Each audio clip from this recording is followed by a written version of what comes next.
Now back to one of our top stories. Democratic presidential candidates are preparing for tomorrow's consequential Super Tuesday contest. 14 states and American Samoa and Democrats abroad will cast their votes. More than 1,300 delegates are at stake. So keep in mind, nearly 2,000 are needed to clinch the nomination. This all comes as former Mayor Pete Buttigieg ended his campaign yesterday. Ed O'Keefe is in Washington this morning. Let us break it down. Ed, why would Pete Buttigieg drop out before tomorrow's vote? I don't know, as kind of an outsider watching this all, it was kind of surprising to me to hear that news. Yeah, good morning, Anne-Marie. His sudden exit came as a surprise, and the timing is significant. He signaled the decision is designed to stop frontrunner Senator Bernie Sanders from amassing an insurmountable lead in delegates on Tuesday. The truth is that the path has narrowed to a close.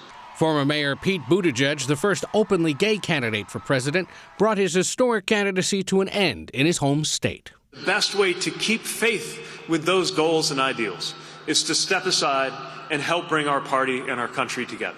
Buttigieg has argued that if Senator Bernie Sanders is the nominee, it could hurt Democrats in the House and Senate, something he alluded to last night. So I urge everyone who supported me to continue in the cause of ensuring that we bring change to the White House and working to win the absolutely critical down-ballot races. Speaking in Los Angeles, Sanders said he knows that some Democratic Party leaders are now trying to block his rise.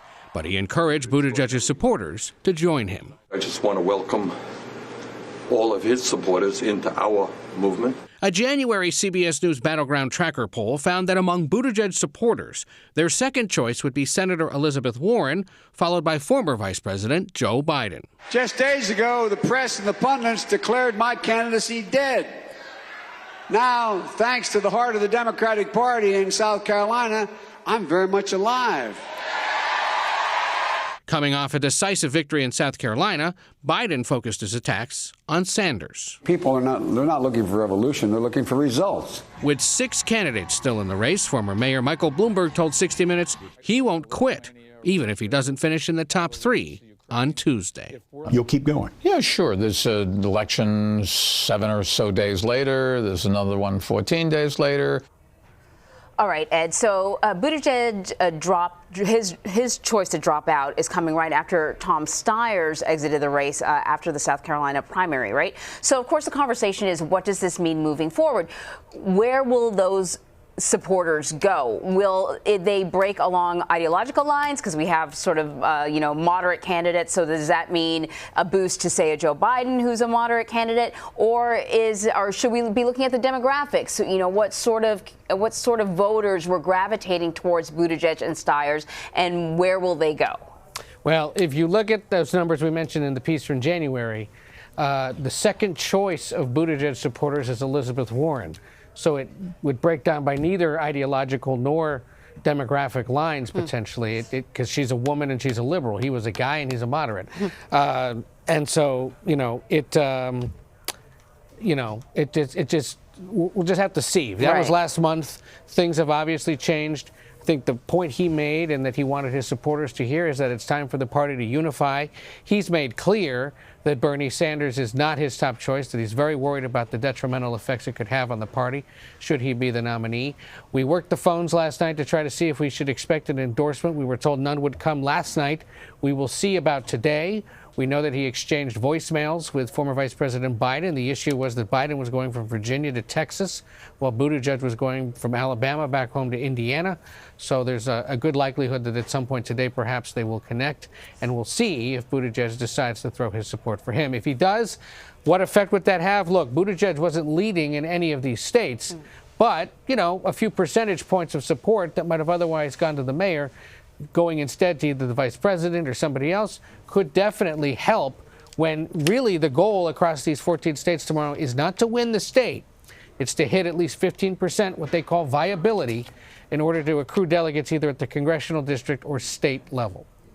So speaking of Buttigieg, you mentioned that he was in Alabama. He was in Selma, Alabama, commemorating the 55 years anniversary, if you will, of the Bloody Sunday March. So Mike Bloomberg was there as well. He was at a church, and some of the congregants did not exactly give him a warm welcome.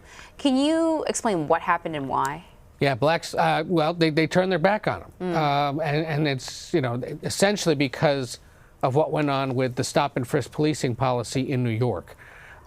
We've seen this kind of thing with some candidates in some settings before, but to do it there in Selma is particularly symbolic, given what went on there 55 years ago this past weekend. So there you see the footage of a handful of people standing up in an otherwise very small church, turning their backs on him right there in his line of sight. And kudos to the camera guys for panning down and catching that. A pretty telling sign that at least in that town, there are folks who don't necessarily want to see Bloomberg running. He has spent a lot of time in these southern states believing that he'd have a shot at winning them, and he still might. But remember that southern Democratic primaries are dominated by black voters, and polling has shown that Joe Biden does best among them. Yeah, and if you look at the last primary in South Carolina, it's not just the polling. The only poll that counts, right? The votes. So looking forward to tomorrow. California and Texas are the two biggest states in tomorrow's contest. How have candidates been trying to build support in those states? It's hard. I mean, those are the two largest states in the country. And in some cases, it's just spending television advertising money. At this point, California appears to be Bernie Sanders' to lose. With Buttigieg's exit, you wonder if perhaps the numbers tweak ever so slightly. I mean, 9% could go to a lot of different people. Mike Bloomberg certainly would like it to get him above 15%. Warren and Biden certainly would like it to get closer. Texas, there you see, it's a closer race. And again, where could that 6% go? Does it go to Klobuchar, Bloomberg, Warren? Again, telling that in both of those states, Bloomberg does not hit 15%, which would suggest he just spent a whole lot of money for nothing. And if Biden can keep it closer to Sanders, especially in California, it potentially stops Sanders from running away with that potentially insurmountable lead that many Democrats are worried about. And also telling here that the best way to turn out potential voters and win in November in both of those states is, Democrats say, to motivate the base instead of trying to win over potential independents and Republicans. Interesting stuff. Ed, thank you so much. Take care.